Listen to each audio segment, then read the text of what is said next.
Hello po, magandang hapon po sa inyo lahat. Nandito po kami sa Paradise Site sa Barangay 128, Zone 10. Dito po sa permanent housing sa Balot, Tondo, Manila. Ito po yung tinatawag nilang formerly Smoky Mountain. Kasi po kaya Smoky Mountain, sabi ng Amerikano, umuusok yung bundok ng basura. Kaya artificial na bundok po, basura.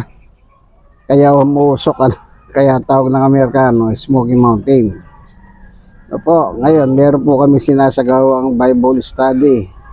O garden, Bible study kasi garden po ito.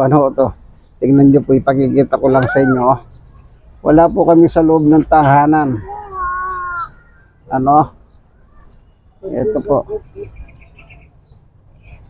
Nasa garden po kanya, medyo presko, mahangin, kaya po pinakita ko lang para malaman ninyo. Yan, kung tawagin ito Paradise Site. Po, awitin muna namin po yung Kay Buti-Buti Mo Panginoon.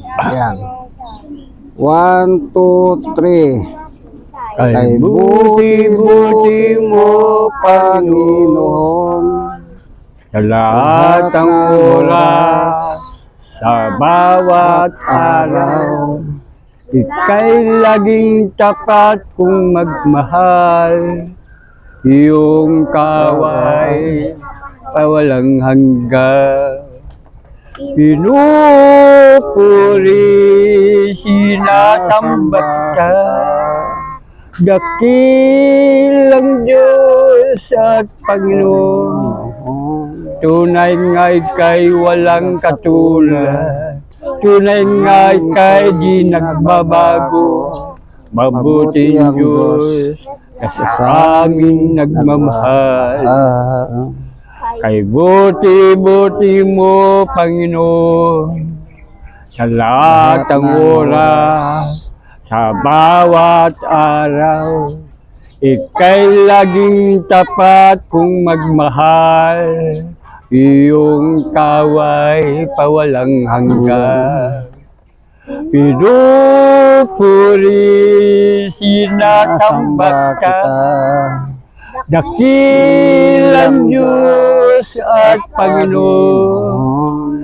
Tunay nga ika'y walang katulad, tunay nga ika'y di nagbabago. Mabuting Diyos na sa amin nagmamahal. Mabuting Diyos na sa amin nagmamahal. Panginoon Diyos na makapangyarihan sa lahat, minsan kami buhay lumalapit sa iyo sa luklukan ng iyong biyaya upang ipagkatiwala sa iyo ang aming gagawing Garden Bible Study. Kasi po sa buhay namin ito, kailangan namin ng iyong salita. Kung paano nga sabi ng Panginoong Yesus, hindi lamang nabubuhay sa pagkain ng tao, kundi mabuhay din at the same time sa salita ng Diyos. Kaya samahan mo po kami sa aming pagbubulay ngayon ng iyong salita. Salamat po, pagpalain mo po ang bawat isa sa ngalan ng aming Panginoong Yesus. Amen and amen. God bless us all po. Hindi po kaibigan, Brother Manny Bautista.